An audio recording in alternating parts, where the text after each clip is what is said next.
online es indispensable incluir en la palabra educación a un ser maravilloso que representa una institución que nos permite comunicarnos y exponer variados temas en beneficio de un mundo cambiante. El doctor Amín Cruz, fundador del Congreso Hispanoamericano de Prensa. Gracias, doctor, por unir a todos los hispanos, periodistas, comunicadores de todos los medios, informadores de noticia académica como nosotros, los educadores y profesores. Toda nuestra admiración, afecto y respeto.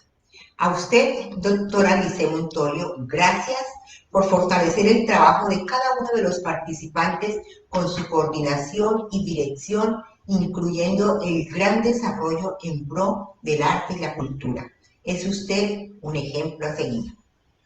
Bueno, entremos en materia. Bienvenidos a nuestra conferencia Cambios Socioculturales de la Educación en Tiempos de Pandemia. Soy Lucy Cuenca.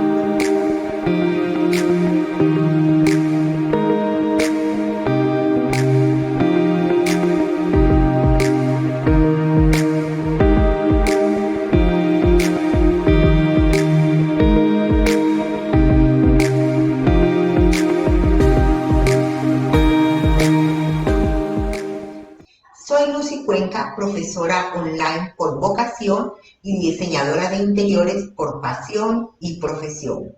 Me formé con la universidad presencial en el año 89, en mi país, Colombia, pero también he sido alumna y profesora de universidad online y presencial en los Estados Unidos y para Europa.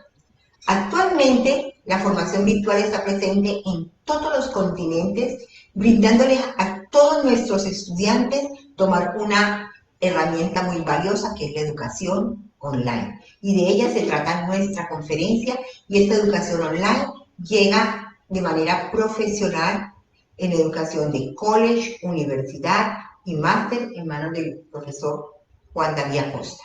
Realmente no vamos a tocar el campo de la parte high school, middle school y la parte de los niños, porque los niños son realmente un tema mucho más profundo y en ese campo nuestra profesión es mínima.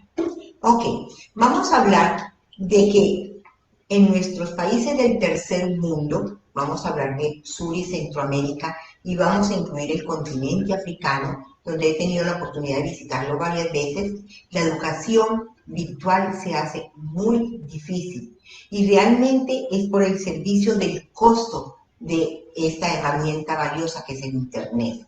¿Por qué? Porque un padre de familia prefiere cubrir sus necesidades básicas, como el agua, la luz, los alimentos, y no pagar el Internet. Y allí es donde nuestros estudiantes pecan por no tener ese valor de herramienta para autoeducarse y también como un apoyo educativo en las clases, como usted lo hace, ¿verdad, profesor? Exacto. Lasalde.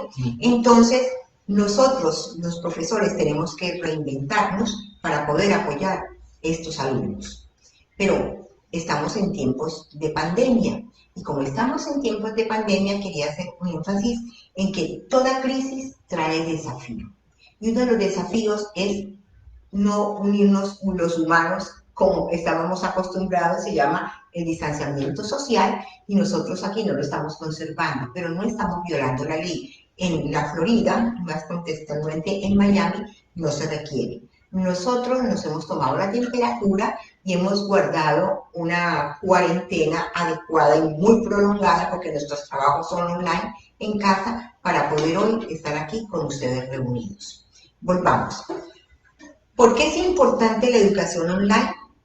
Y la presencial también lo es. En la presencial los alumnos se ven abarcados a un primer plano en la educación realmente de memoria y en la prueba educativa, ¿verdad? Esa ha sido la experiencia.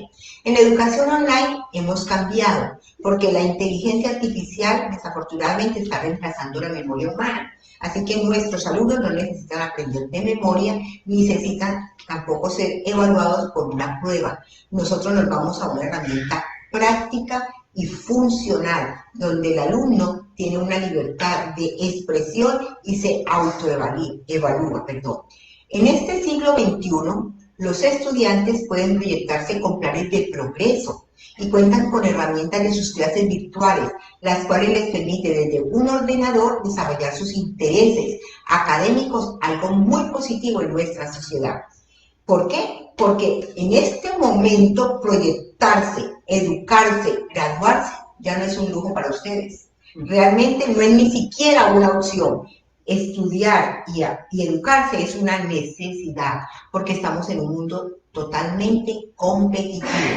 Pero volvamos atrás. Toda crisis trae desafíos.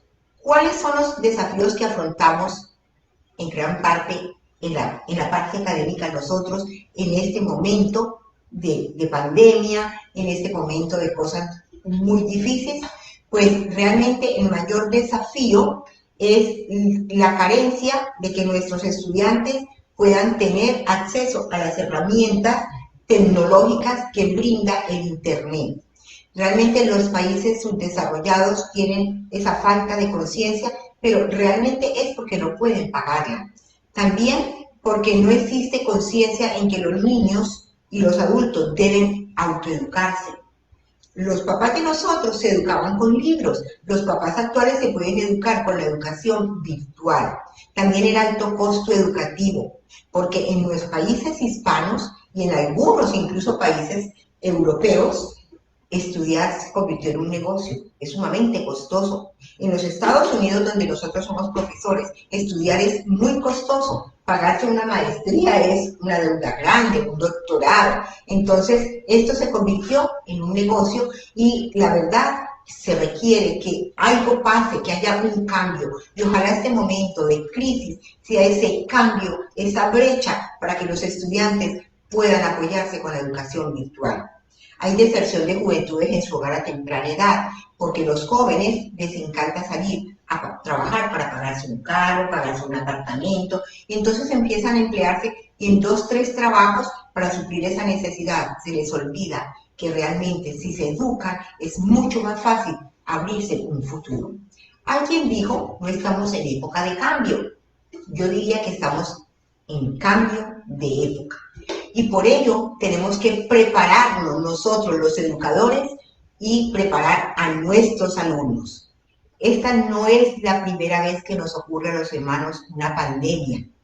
El mundo está corriendo más rápido desde el siglo XX y XXI que lo que transcurrió desde la Edad Media hasta el siglo XIX. ¿Por qué? Porque nosotros hemos corrido la tecnología del siglo XX y la del siglo XXI, ha opacado todo ese trayecto lento que corrió la humanidad desde principios de siglo hasta la Edad Media y de la Edad Media hasta el siglo XIX. ¿Y por qué entonces nos asustamos tanto y decimos que estamos en tiempo de crisis por el COVID-19? Si el COVID-19 como pandemia es mínima en comparación a los siglos pasados que fueron devastadores. Saben ustedes, mis amigos, la humanidad ha sufrido muchísimas pandemias.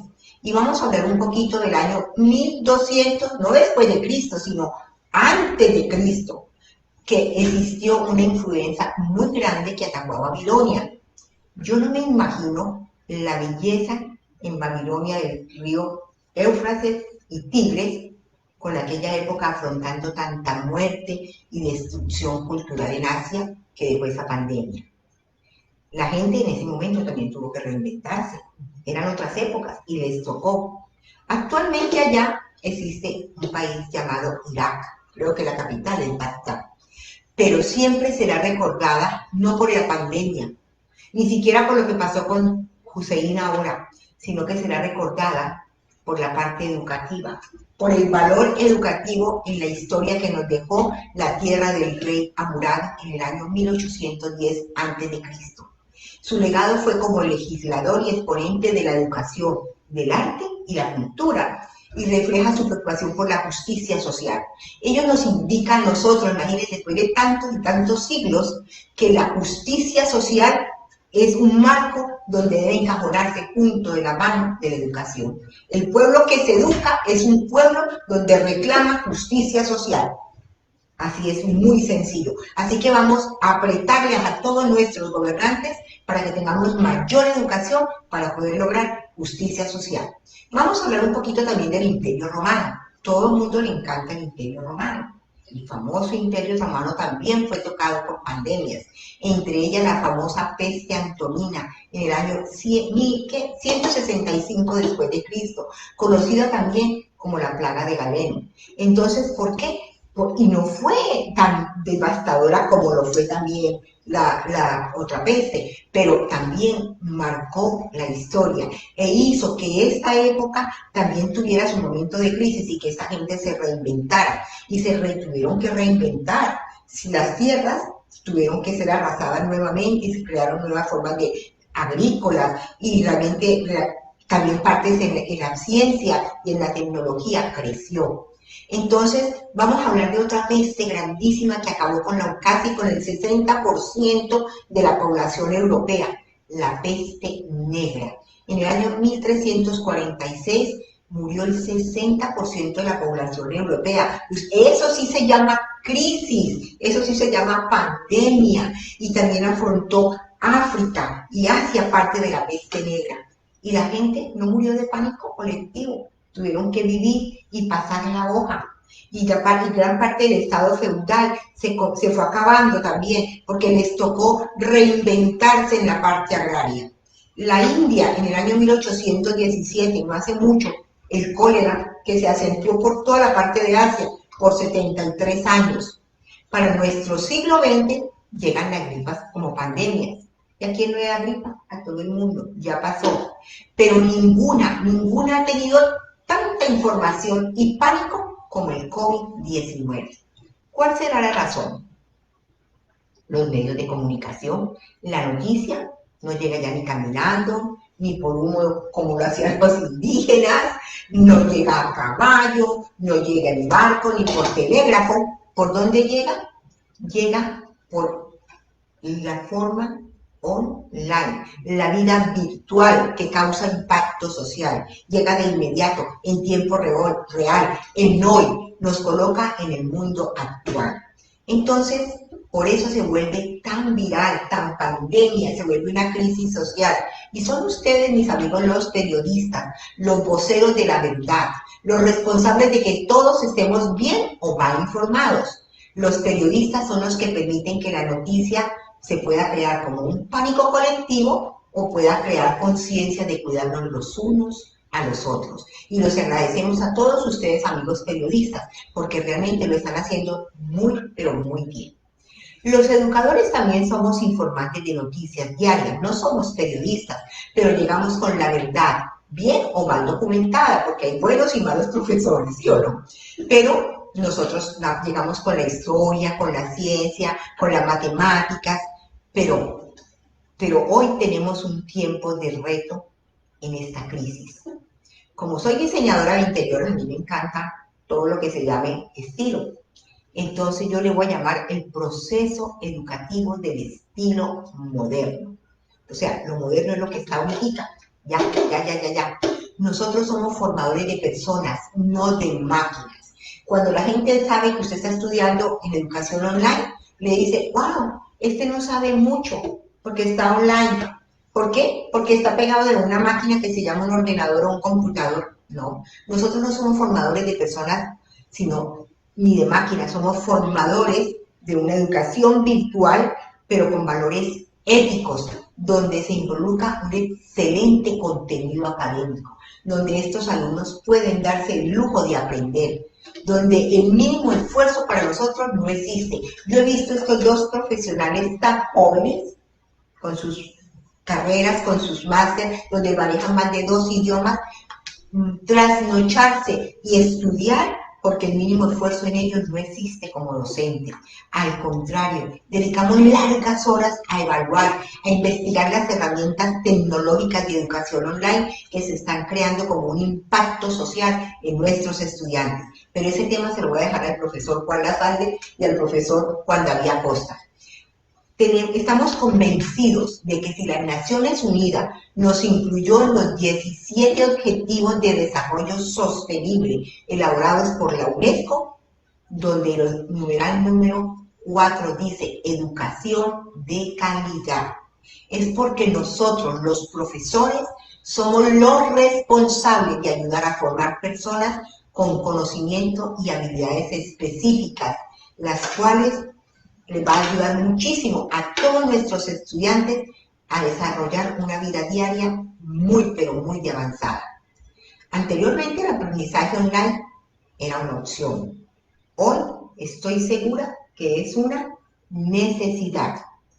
Pero realmente muchos de los instructores como nosotros y muchos de nuestros alumnos no están preparados para manejar la educación online, ¿verdad?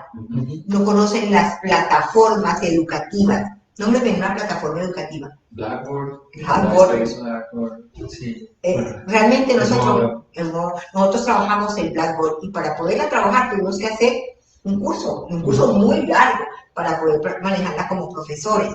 Entonces los profesores actualmente presenciales que les ha tocado por la crisis reinventarse y pasarse a ser profesores online, y los estudiantes presenciales pasarse a ser estudiantes online, no tienen la metodología ni las herramientas apropiadas debido a la falta de conocimiento y de experiencia en las plataformas académicas. Es un problema grande para los educadores y para los estudiantes. Por eso estamos viviendo una temporada de muchos cursos, clases, programas virtuales, unos con gran conocimiento de criterio, pero unos también con criterio muy pobre. Y en eso hay que tener muchísimo cuidado nosotros. Tenemos que ser vigilantes de que los profesores y los alumnos tengan cursos o herramientas de valor académico, porque hay mucho curso de humo. Como la gente se reinventa, existen cursos de humo. Ya los cursos de humo, ¿qué son? Cursos que salen así, hoy salieron y mañana no existen. ¿Por qué? Porque quieren tomar $5, $10, $20 que vale el curso, y la gente cuando llega a ese contenido no aprende mucho y dice, no, la educación online no sirve. Sí sirve. ¿Nos volvieron un producto la educación online? Creo que sí, pero también recibimos cursos valiosísimos de universidades, de colegios, de academias, de institutos, incluso de profesores como nosotros que salen hoy con un curso a venderlo, porque hay que reinventarse y es muy valedero. Pero lo importante es afrontar el impacto de este cambio como algo productivo. Todos tienen derecho a aprovechar los momentos de crisis para reinventarse. Y las universidades en este momento están sufriendo una depreciación económica, del cual el profesor Juan David va a hablar. Pero, ¿qué mejor que trabajar con la tecnología? La tecnología es la puerta del futuro. Hay que ver las oportunidades, aprovecharlas y luchar por ellas hasta alcanzar de manera ordenada para ser profesores y educadores líderes de un impacto social positivo. En conclusión, mis amigos, todos tenemos mucho que dar como educadores, como padres de familia, como alumnos, y todos también tenemos mucho que recibir. Así, profesor Juan Lasalle, ¿qué vamos a recibir de usted hoy en nuestra conferencia? Bueno.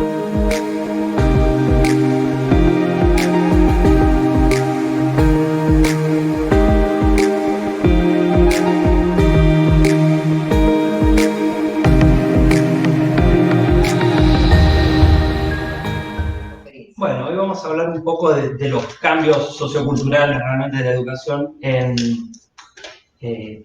hoy día, ¿verdad? Y también un poco en cómo ha impactado tanto a educadores como a estudiantes desde una perspectiva muy profunda en cuanto a las plataformas de instrucción y un poco cómo se han tenido que adaptar y las consecuencias de esta adaptación.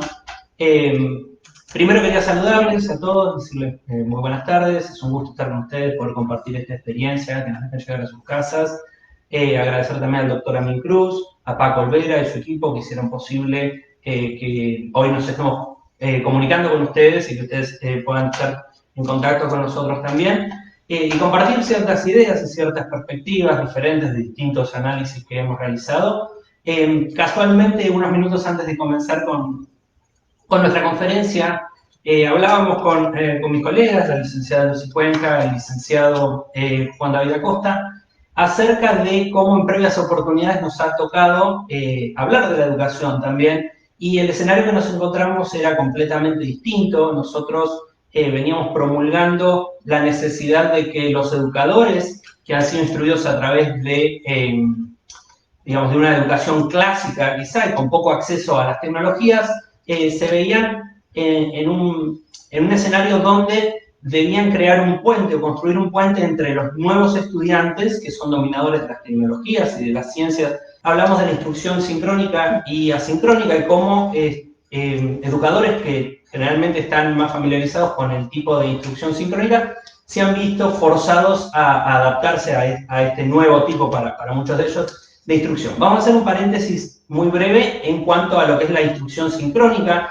Generalmente la instrucción sincrónica es lo que nosotros estamos más acostumbrados a ver, que es en un salón de clase en tiempo real, o hoy día con herramientas multimedia también se puede obtener, digamos, una instrucción sincrónica virtual. Por ejemplo, en este caso, si por ejemplo estaríamos hablando o estaría instruyendo en algún tema con ustedes, podríamos tener un salón de clase y estar enseñando, ese sería otro tipo de instrucción sincrónica, en el cual coincidimos tanto en el medio por el cual nos estamos comunicando, como en el tiempo real, la comunicación, el flujo de comunicación y la comunicación inmediata.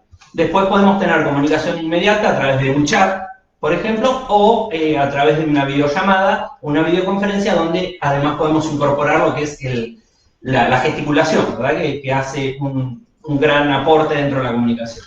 Entonces, esto tiene ciertos beneficios y también, obviamente, puede tener ciertos puntos débiles, al igual que lo hace la instrucción asincrónica. La instrucción asincrónica es la cual el estudiante va a asumir su propio ritmo de aprendizaje, generalmente, o sea, tiene ciertos deadlines, ciertas fechas límite que debe cumplir, pero puede decidir cuándo y dónde estudiar. Entonces también el espacio físico no empieza a ser una limitante, sino que dispone de su propio tiempo y espacio para aprender o para estar expuesto a este conocimiento que se intenta transmitir y para, obviamente, cumplir con los requerimientos que se le piden. Entonces, el único problema de esto es, o una limitante, es que no existe una comunicación directa con el profesor, por lo cual a veces se puede cortar ese entusiasmo, ¿verdad?, que puede tener un estudiante a la hora de aprender, lo cual puede resolverse poniendo ciertas fechas para comunicarse en sí. Lo que hoy estamos tratando de balancear, o lo que hoy los educadores se encuentran tratando de balancear, es como un híbrido entre estos dos tipos de instrucción distintos y generar una combinación, lo mejor de los dos mundos, digamos, que es una combinación entre lo que puede ser una comunicación directa con los estudiantes y con el profesor, así como también alimentarlo con ciertas actividades y tiempo de desarrollo que puedan hacer remotamente desde cualquier lugar y en un horario que ellos deciden, siempre y cuando se cumpla con ciertas agendas. Entonces, el problema que más nos encontramos es que muchos educadores y estudiantes han sido sacados de su zona de confort y se encuentran ante un desafío de tener que adaptarse de una manera abrupta. Quizá algo que antes estaba planificado como una adaptación progresiva, donde cada uno iba tomando sus pasos para ir aprendiendo nuevas herramientas, hoy día se encuentran con que estas herramientas tienen que ser conocidas y adoptadas para ayer, no para mañana, y eso genera cierto grado de ansiedad y cierto impacto en la calidad del conocimiento. Cuando decimos impacto es principalmente por la falta de proficiencia y de capacidad de manejar estas herramientas y cómo esto puede afectar en la calidad del conocimiento que se transmite. Hoy día tenemos muchos profesores que quizá pueden ser eminencias en sus campos, pero que no dominan estas tecnologías y lamentablemente, como todo ese conocimiento que intentan transmitir a los estudiantes o comunicar, entendiendo al educador como un facilitador del conocimiento, ¿verdad?, se va perdiendo, se va filtrando en la falta de capacidad de utilizar estas herramientas que son las necesarias de hoy día.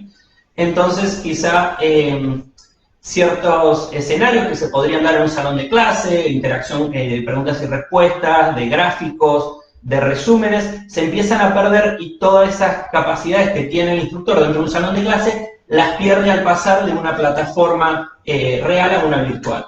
El otro problema que tenemos de este conocimiento, que ya se encuentra afectado en muchos casos porque son profesores que no conocen las herramientas o las conocen pero no en una forma óptima, del otro lado está el estudiante, que cuando el estudiante no conoce el manejo de estas herramientas también se ve afectado por muchas limitaciones, ¿verdad? Incluyendo la ansiedad, que voy a hablar un poco en unos minutos, Entonces, el estudiante, al no saber tampoco dominar estas herramientas al 100%, quizás no puede acceder a todos los beneficios de las plataformas o de las presentaciones, y obviamente esto se transmite en una baja de la construcción de conocimiento académico y de performance académico. En esto es donde entra la ansiedad. La ansiedad es un factor que está afectando, ha generado que mucha gente no eligió este escenario, ¿verdad? Este escenario digital, y tiene que adaptarse al mismo, por lo cual desde parte del estudiante se va a producir obviamente una reducción en la eficacia del aprendizaje, en la retención del conocimiento y obviamente en el desempeño académico también.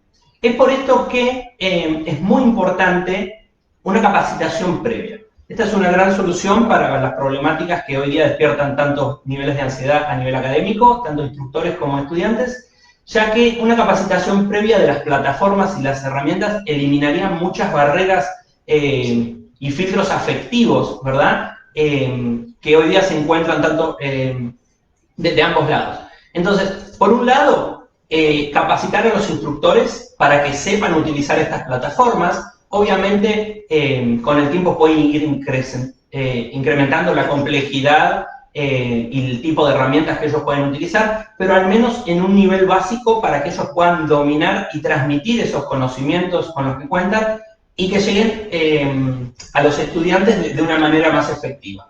Y por el otro lado también capacitar a los estudiantes para que ellos sepan, por ejemplo, cómo navegar una plataforma, dónde encontrar los recursos, dónde encontrar las actividades, cómo seguir un horario, cómo poder organizarse, ya que estas herramientas que hoy día se presentan, estas plataformas virtuales, tienen una capacidad excelente, ¿verdad? Y pueden generar rendimientos altísimos en el ámbito educativo, debido a que nos permiten adaptarnos como educadores a distintos estilos de aprendizaje y también a distintas herramientas que se utilizan para estimular al estudiante de hoy día, herramientas mucho más visuales, auditivas, se pueden utilizar, por ejemplo, gamificaciones, se puede utilizar la realidad virtual, animaciones esquemáticas, que convengamos que en el estudiante de hoy día, en vez de tener que leer 20 páginas, el hecho de poder participar de este tipo de actividades le va a generar un estímulo mucho mayor, y en esto entramos en lo que es la rama de los estímulos extrínsecos del estudiante, ¿verdad? Cosas que nos motiven a seguir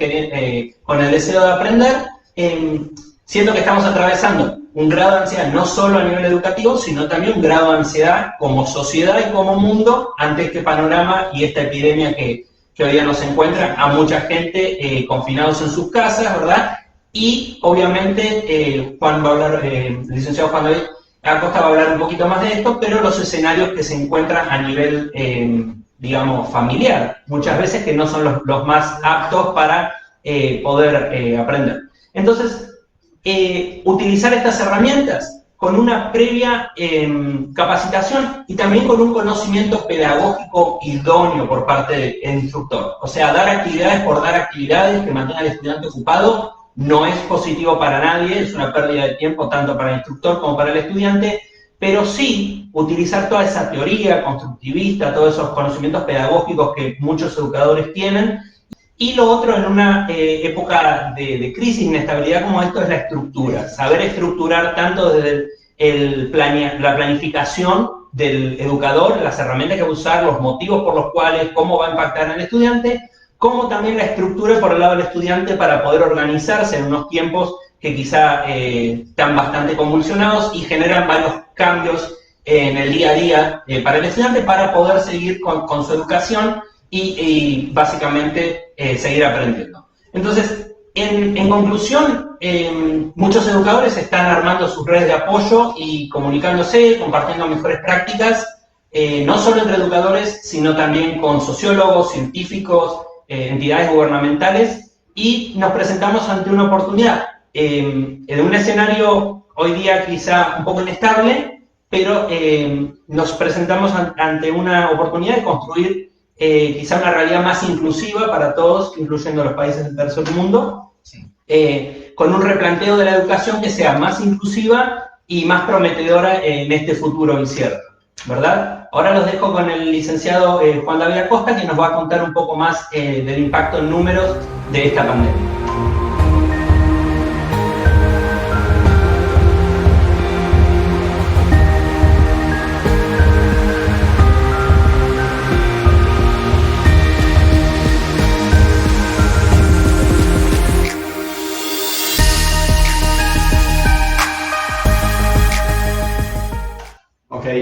Muchas gracias.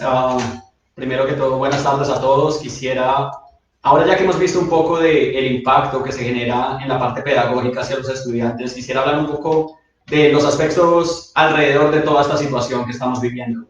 Para esto quisiera enfocarme básicamente en 3 puntos principales que van a ser el impacto que se está generando a nivel de instituciones educativas, el impacto que se tiene a los docentes y educadores y por último el impacto que eso genera al nivel de los estudiantes. Sin duda alguna, y como no es la excepción, el aspecto económico ha sido una parte crítica en el ambiente educativo. Las instituciones de educación superior se han visto muy impactadas por las condiciones que nos ha traído el COVID-19 y sin duda alguna una de las causas principales para esto es la disminución del censo de estudiantes a las que se están viendo enfrentadas.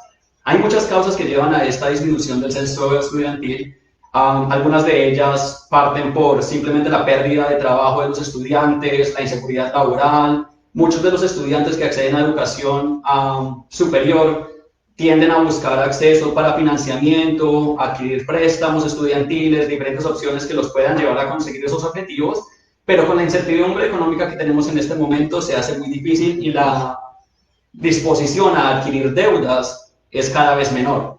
Asimismo, como lo tocamos brevemente en la presentación del licenciado Juan Laxalde, hay muchos desafíos que se presentan a nivel personal también. O sea, la necesidad de volver a un ambiente en casa para poder cumplir con sus obligaciones académicas los enfrenta a diferentes tipos de interacción a nivel familiar.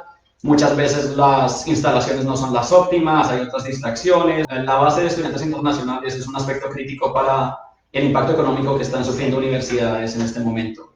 Asimismo, si lo vemos desde otra parte, las instituciones educativas han tenido que recurrir a una inversión muy grande en cuanto a equipos para poder soportar a su personal y así continuar con una experiencia académica no idónea, pero lo más cercano a lo normal para los estudiantes. Entonces eso representa que estas instituciones tengan que hacer inversiones en equipos como computadores, teléfonos, auriculares, conexiones de internet, que son cosas que se vuelven muy difíciles en cuanto a transferir toda la planta física a una plataforma remota. Asimismo, los costos de las plataformas de educación en línea son muy costosas. Como todos sabemos, funcionan en base a licencias anuales y el precio normalmente oscila alrededor de los $200,000 por año, que es algo bastante crítico, más aún cuando las instituciones no están preparadas para utilizar de forma efectiva estas herramientas. Entonces, se está recurriendo a una inversión muy grande cuando no se tiene el sistema idóneo para poder utilizar las mismas. Asimismo, esto representa que aunque ya sobrepasemos esa limitación y tengamos acceso a estos equipos y estas plataformas, el montaje de los programas se vuelva muy difícil. No solamente por la falta de preparación y proyección de dichos programas, sino porque estamos en una limitante de tiempo que nos lleva a que se tenga que prácticamente implementar de manera inmediata. Esto, asimismo, conlleva otras consecuencias como la necesidad de un soporte técnico mucho más elevado, no solamente ahora para estudiantes, sino para la facultad y la misma universidad como tal. Entonces son cosas que cada vez van agregando más y se van volviendo más críticas por la disminución del censo estudiantil. Es como la mezcla para la tormenta perfecta. Cada vez menos ingresos y los gastos y los costos se están haciendo cada vez más altos. Correcto. Asimismo, esto se vuelve un poco más crítico al momento de las estrategias de mercadeo que están teniendo que implementar las instituciones de educación superior para poder retener y despertar ese interés en los estudiantes que aún están matriculados con sus instituciones. Para esto, muchas están recurriendo a programas de incentivos como congelamiento de matrículas, descuentos para matrículas de periodos futuros, incentivos en los campus como residencias estudiantiles, como descuentos en los restaurantes dentro de las instalaciones, cosas de este tipo que puedan llevar a que los estudiantes tengan un interés para mantener y seguir con ese compromiso académico. Asimismo, de parte de las instituciones, esto se ha representado y se ha magnificado con esta combinación que les estaba haciendo mención. Y quisiera solamente traer 3 ejemplos a colación para que nos demos una idea del impacto que esto está teniendo. Una de ellas es de una de las universidades públicas más grandes en los Estados Unidos, que es la Universidad de Michigan, cuenta actualmente con más de 40.000 estudiantes registrados y dicha universidad ha proyectado una pérdida de entre 400 millones y $1 billón solamente para el 2020 a base de lo que ha sucedido con el COVID-19.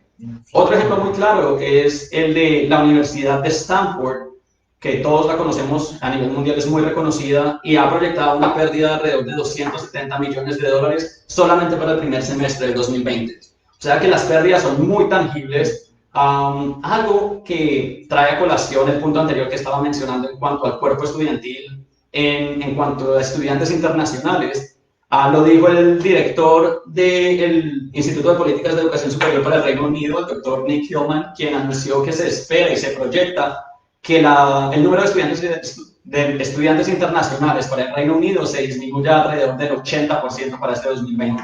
Entonces, estas son estadísticas que nos dejan entrever un poco de el impacto que esto está teniendo en cuanto a números para las instituciones de educación superior. Asimismo, como ya lo mencionamos brevemente, los docentes y los estudiantes tienen muchos impactos alrededor de estas situaciones que se nos están presentando. En el aspecto de los docentes, la transición a plataformas en línea, como lo explicó bien el licenciado Juan González, no solamente crea filtros para la transmisión de conocimiento hacia sus estudiantes, sino que se pierde una conexión pedagógica entre el instructor y el estudiante. Esto hace que la calidad del currículo aparte no sea la idónea, puesto que esas conexiones y estas formas de transmisión ya no son las adecuadas y en adición a esto, la transición de los problemas de los cursos presenciales y el currículo presencial a una plataforma online hace que se cree una, digamos, disparidad en lo que se estaba buscando inicialmente. Esto se ve aún más crítico cuando nos referimos a programas que tienen, por ejemplo, requerimientos de laboratorios, de trabajos de campo, de pasantías, donde aún así, presentando programas alternativos o trabajos que puedan suplantar esas actividades en cuanto al currículo, no le brindan al estudiante las experiencias que realmente tendrían, bueno, creando relaciones interpersonales en estos ámbitos de prácticas. Por otra parte, para los estudiantes como tal, el ámbito familiar y el estudio en casa es otro desafío muy grande, no solamente porque las relaciones intrafamiliares no sean las óptimas en algunos casos, que es así, tristemente como lo hemos visto, los índices de violencia intrafamiliar se han disparado durante los periodos de confinamiento. Entonces, este tipo de desafíos son algo que es completamente nuevo para el estudiante y se vuelve un poco más importante al momento que el estudiante se ve en la posición en la que esto no fue una elección, sino es más que todo una imposición, es la única alternativa para poder continuar con sus programas, lo cual también genera un impacto en la motivación intrínseca del estudiante. Asimismo, la limitación de no poder asistir a un campus ha llevado a que los estudiantes que tienen diferentes tipos de capacidades de aprendizaje no puedan acudir a ellas. O sea, me refiero cuando estudiantes, por ejemplo, tienden a entender más que todo en sesiones personalizadas, hay otros que tienen un aprendizaje cooperativo que los favorece más cuando realizan trabajos en grupo, cuando se relacionan con otros de sus estudiantes. Esa capacidad de socializar y desarrollar ese tipo de trabajos es algo que es una limitante muy fuerte. Incluso construcción colectiva. Exactamente. Sí. No, y que ellos no lo eligieron, no fue una opción que ellos tomaron, una opción impuesta por la crisis. Así es. Entonces, esto a lo que nos lleva es a un escenario donde los estudiantes tienen muchos desafíos en los que se tienen que enfrentar y no es solamente de parte de ellos, ya lo vimos, son las instituciones y los docentes a su vez. Pero hay algo que quisiera resaltar a lo que todo esto nos está llevando y es a la desigualdad del acceso a la educación. Sabemos que esto es uno de los problemas más críticos que tenemos como sociedad en este momento y esto nos ha llevado a que esa desigualdad se vea magnificada debido a las condiciones que estamos viviendo. En países desarrollados como tal, es cierta cuando muchos de los estudiantes no tienen la capacidad de tener un computador nuevo en casa, con conexión a internet y las herramientas necesarias para poder seguir con sus programaciones online, o se vean en la necesidad de salir a trabajar en cambio de estar en casa dedicando su tiempo a su instrucción. Pero se vuelve aún más crítico en los países en desarrollo, y es esto porque en países en desarrollo el acceso a estos servicios de internet y equipos es mucho más difícil a las limitaciones de personas que normalmente atienden universidades públicas por limitaciones en recursos económicos, no van a tener las facilidades de poder contar con estas herramientas necesarias en casa. Las propias universidades tampoco cuentan con los fondos para poderles brindar estos equipos a sus estudiantes. Entonces nos lleva a plantearnos cuáles serían las soluciones ante esto, qué tipo de alternativas podríamos buscar para que nos llevaran a de verdad encontrar una forma de no perder esta conexión y de, digamos, acercar ese distanciamiento en base a la desigualdad. Esto nos lleva, y he leído algunos artículos donde nos muestran la creatividad a la que estamos acudiendo, y esto implica, por ejemplo, el uso de métodos de comunicación que ya están implementados, son métodos masivos y que son de mucho más fácil acceso, sobre todo para personas que tienen una limitación en cuanto a su ingreso económico, o simplemente limitaciones geográficas, poblaciones rurales que tienen difícil acceso o que son distancias muy largas, es muy difícil acceder a tipos de educación. Entonces, métodos como televisión y radio han sido muy efectivos, no tanto para educación superior, sino para educación primaria y secundaria, pero son una alternativa de transmisión de conocimiento. Y otra herramienta muy común son los podcasts, que son simplemente opciones que no requieren muchos datos, son muy fáciles para descargar, estudiantes los podrían descargar simplemente en un teléfono inteligente y solamente requieren de tener conexión a internet por algunos minutos, que lo pueden hacer en alguna ubicación pública, una librería, a alguien que les pueda facilitar esa conexión por unos minutos, descargar los podcasts y después en el ámbito de su casa o donde puedan tener acceso a tener solamente tiempo con su teléfono móvil, inclusive sin datos, pueden acceder y cubrir a los programas educativos. Esto es una de las opciones que se tiene utilizando métodos masivos de comunicación que en este momento ya tenemos. Asimismo, nos ha llevado a que todos nos replanteemos la forma de instrucción y recepción de conocimiento de los estudiantes y desarrollemos un sentido crítico. Asimismo, esto yo lo veo más como una oportunidad que como un desafío, y es que normalmente nos veíamos enfrentados a situaciones que siempre nos decían, bueno, puedes acudir a la universidad, el programa estás aprendiendo la teoría, pero cuando sales al mundo real es otra historia completamente diferente. Los desafíos que normalmente se presentaban en la teoría son cosas que no se están viviendo. Hoy en día todo eso cambió y los desafíos son tangibles, la volatilidad de los mercados está altísima, las tasas de desempleo se están disparando, las oportunidades también se están viendo mucho más limitadas. Entonces nos lleva a que los estudiantes también, no solamente ya del lado de los docentes, sino los estudiantes, vean en realidad el efecto que esto puede causar y la complejidad del mundo. No es solamente como antes, si estoy desarrollando, digamos, trabajando en políticas públicas, tengo que entender también solamente el aspecto de desarrollo científico para, traer, digamos, un programa que pueda facilitar y darle facilidades a la comunidad, sino que tengo que trabajar también de la mano con personas en el gobierno, digamos, en ciertas posiciones o instituciones que puedan mover y sacar esa idea adelante, y aparte la ejecución e implementación de esas ideas, sí, eso es más difícil. O sea, la importancia de las herramientas que uno tiene para adaptarse al cambio este. Exacto, exacto. Entonces estamos dándole la oportunidad a los estudiantes de tener esas situaciones de crisis y desarrollar ese pensamiento crítico entendiendo la complejidad de la situación a la que estamos enfrentados. Otro aspecto que me parece que es una oportunidad gigante para reinventarnos desde el aspecto educativo es que estamos en la necesidad de crear un sistema educativo que sea mucho más efectivo. Y normalmente todos hemos asistido a cátedras donde son cátedras de 3 o 4 horas que estamos cubriendo para programas de maestrías o doctorados. Simplemente por las plataformas online y todo eso ya no es viable. Entonces nos estamos viendo en la necesidad de crear programas y currículos que sean mucho más efectivos, con una limitante de tiempo, y nos están llevando a un desarrollo nuevo de los programas educativos a nivel de educación superior. Nos tocó.